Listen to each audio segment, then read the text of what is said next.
Om Shri Sai Ram. Dear students, I welcome you all to this new chapter of your life. You are also fortunate and very lucky. You have accepted to be part of this system changed and implemented by none other than Swami himself. Why is this NIOS such a good system? It allows you to learn both academic subjects and also spiritual subjects in your own time. It gives you a lot of flexibility to learn as many subjects and the specializations of your liking. Today in this video we'll be learning about few basic terms that you come across in economics. So please pay attention and make notes. My name is Harshavardhan and I'll be helping you to understand these lessons as much as possible in the most effective manner. Before even we start learning, what are some concepts that you should be clear by the time we finish this lecture? You should have learnt the meaning of the terms economics, economic activity and economy. All these three are different terms and they mean different things. And you will know whether an economics as a subject is a science or arts or both. And what is the meaning of positive economics and the meaning of normative economics. Positive and normative terms some of you must be hearing for the first time, but don't worry, you will be clear by the end of this video. So before we learn any subject matter or any material, you should always do this. You should put yourself few basic questions which will give you clarity about the subject that you will be learning. Today, since we are learning about economics, so put yourself these questions. What is economics? What does one study in economics? What is the subject matter that is contained in economics? What is the difference between this term economics and the term economy that I keep hearing in current affairs, in news? Every news person says Indian economy is prospering. Indian economy is a next big economy in the world. What is the term economy means? How studying economics actually benefits us as an individual and also as a nation. And who are few economists who have contributed for the development of any economy? It could be Indian economy, it could be world economy, US economy, it doesn't matter. And what are their contributions? Very briefly. So these are questions you should put in mind and then go into studying this. Then you will be able to make connections, you see. So let us straight away go into learning the term economics. The word economics actually comes from two root words, oikos and nomos. Oikos and nomos. Oikos means household. Nomos means management. Household management. You might be wondering, sir, I have chosen economics, not home science. Why am I learning about household management? No. Before you jump to that conclusion, think about this. Your own house is a small economic unit, isn't it? Father earns a certain income and provides for the family. And mother sees to it that expenditures are kept within the boundaries of father's income and there is savings and the needs and wants of all family members are met. So therefore, there are financial resources within the family which are actually put to very effective use. So each and every house is a small unit of an economy. So therefore, there are principles of economics which are applied in the nation as well that can be observed in each and every house. For example, utilizing precious time and scarce resources efficiently. Each and every family member has certain time that they spend on different activities. And resources, the income is spent on needs of different family member. Father provides for the education of his children, and a mother buys kitchen supplies, and there is a festival, they all go shopping. So there are resources which are spent on different commodities. So for that, what do? At household level, in each and every house, a father and mother prepares a budget for the needs of a house. Say, within 1 year, an elder son is going to a college. A father has to spend bulk part of his income on educating his son. So he prepares a budget. He reduces holiday expenses. As a family, they save those expenses so that they can help their son to go to college. A son might be thinking of buying a motorbike, but father might insist that, see, if you buy a motorbike, we will have that much less amount for spending on your higher education. So I am talking about a middle class family. So therefore, these decisions are taken at a household level. Do you see how economics plays a very important role beginning at a household level? Similarly, you think of a nation, a government elected to power actually constantly puts these questions. I have so many natural resources in our country. How do I put to use these natural resources? We have human resources, labor resources.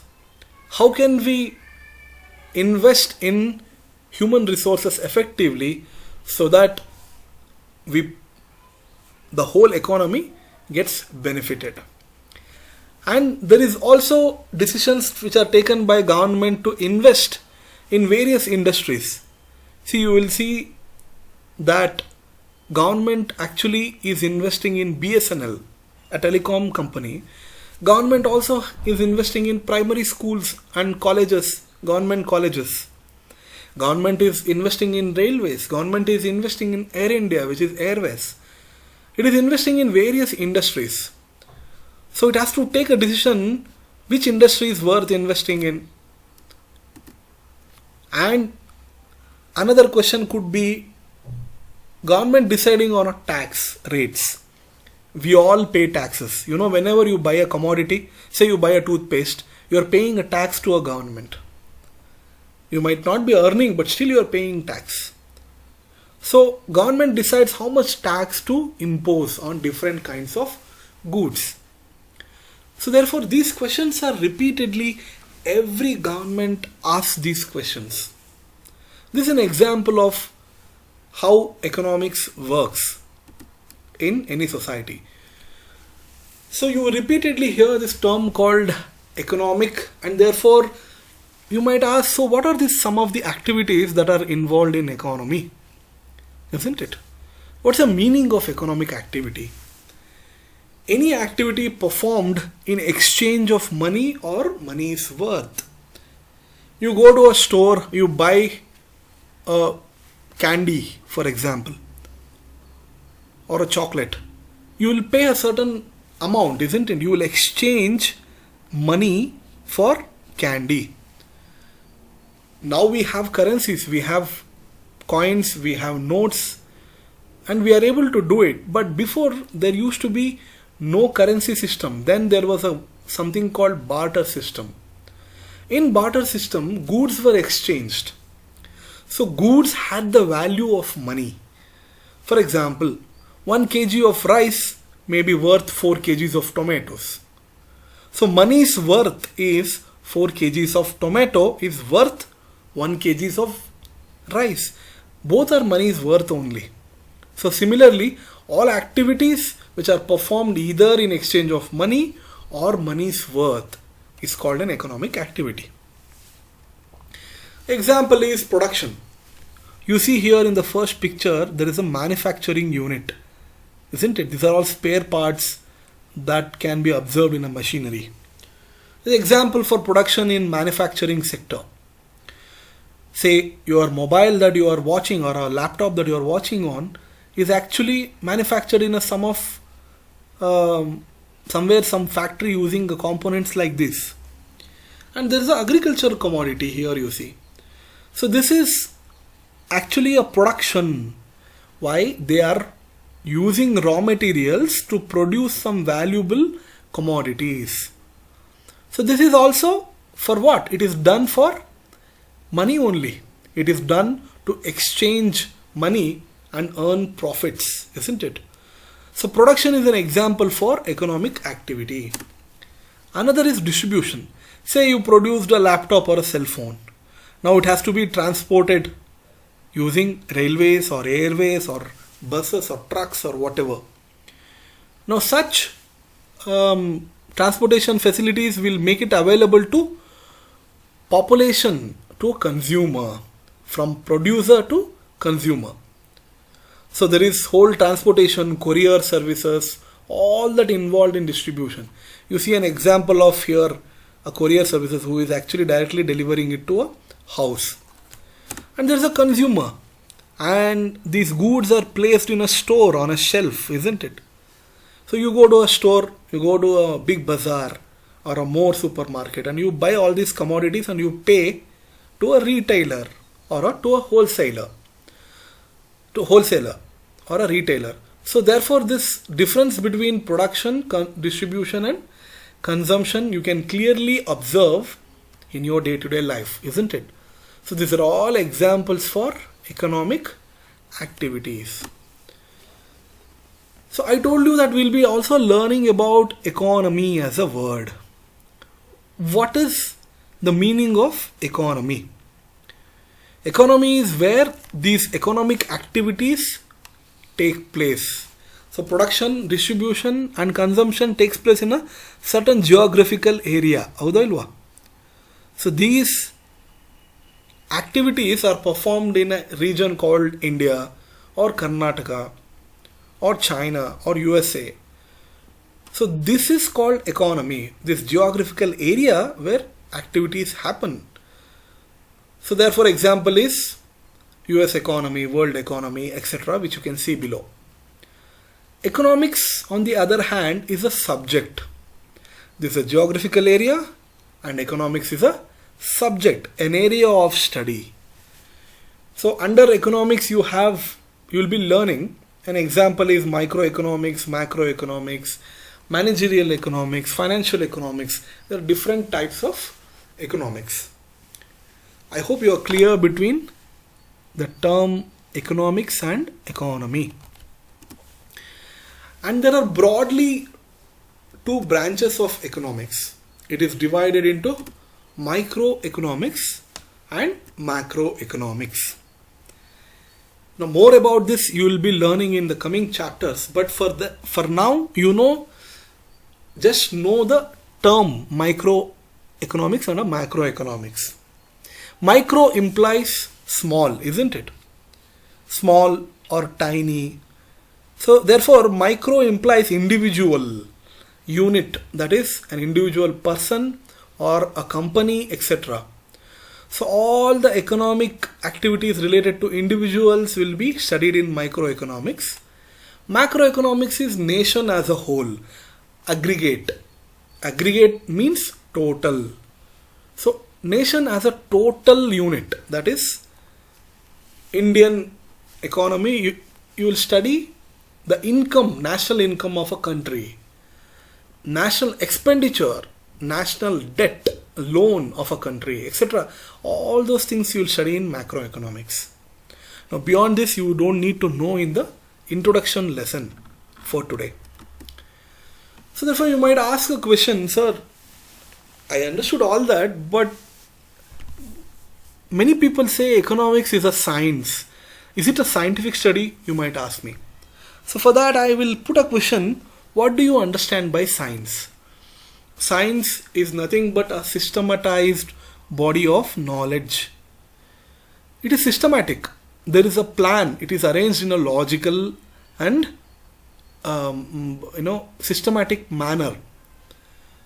it is arranged based on ascertainable observation and experimentation. So any knowledge that you study in a science or a scientific discipline will be gathered by observing and experimenting with those particular fields.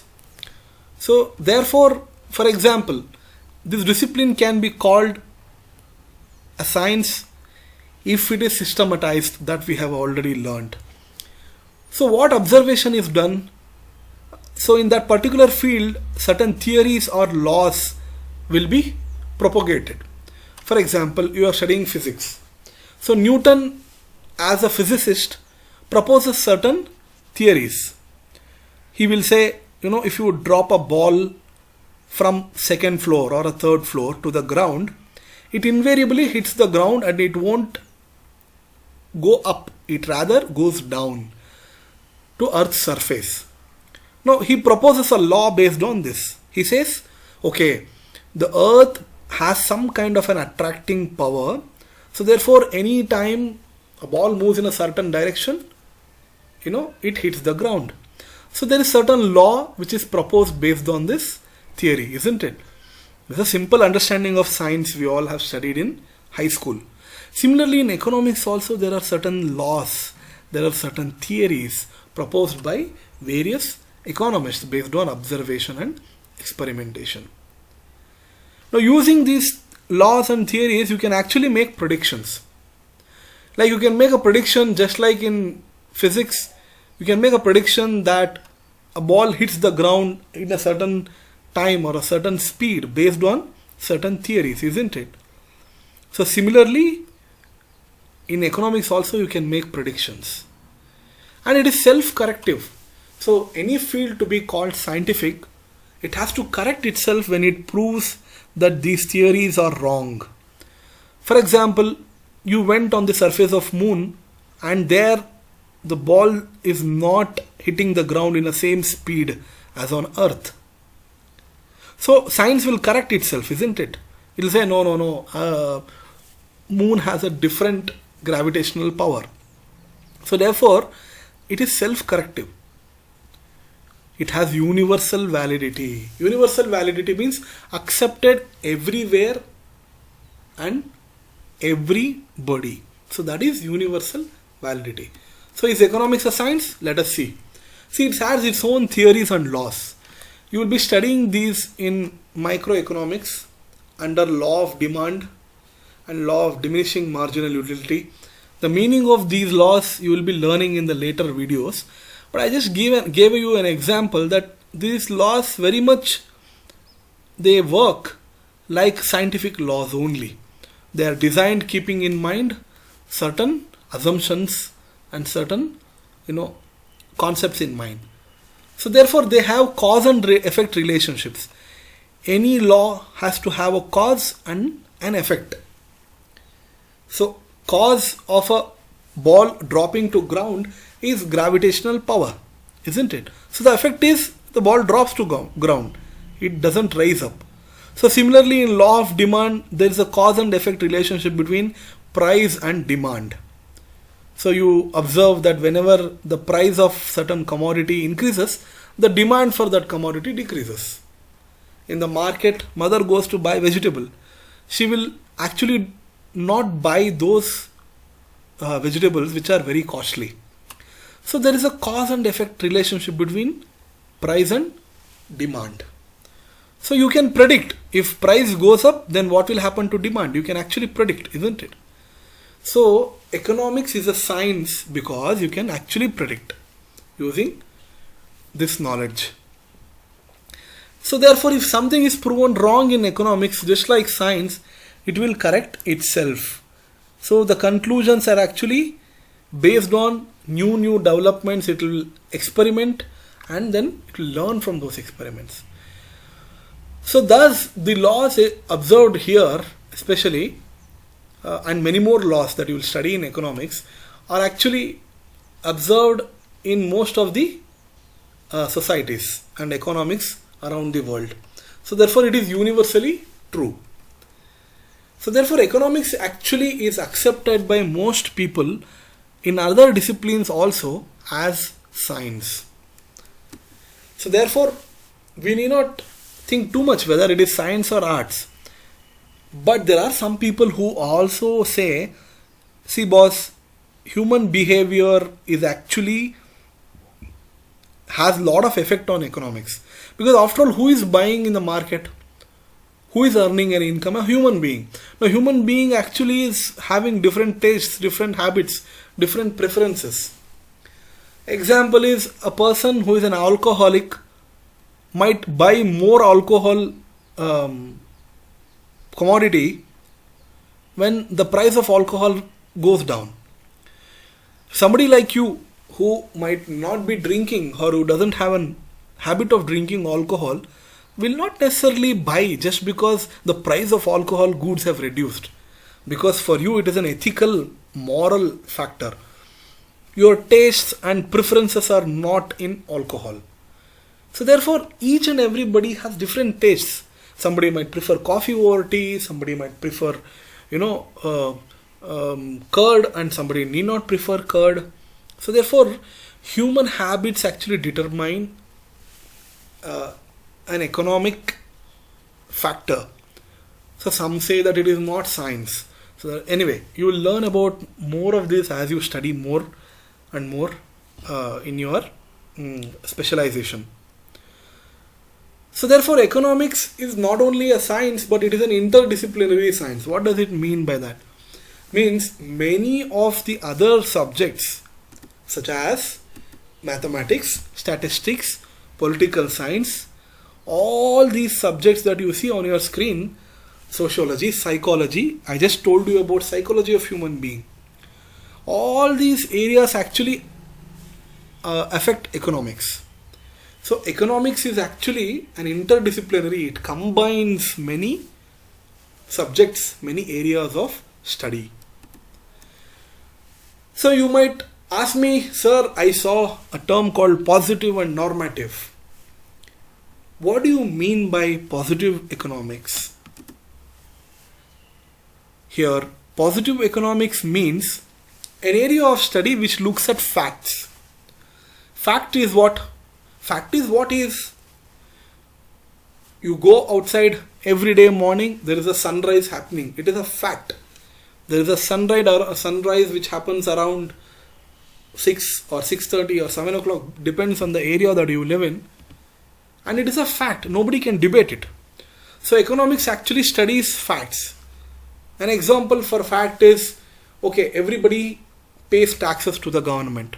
Government is actually imposing taxes on its people for consuming a certain commodity or for earning income. Now, what are the impacts of raising taxes? How much taxes can a government impose? 20%, 30%, 40%?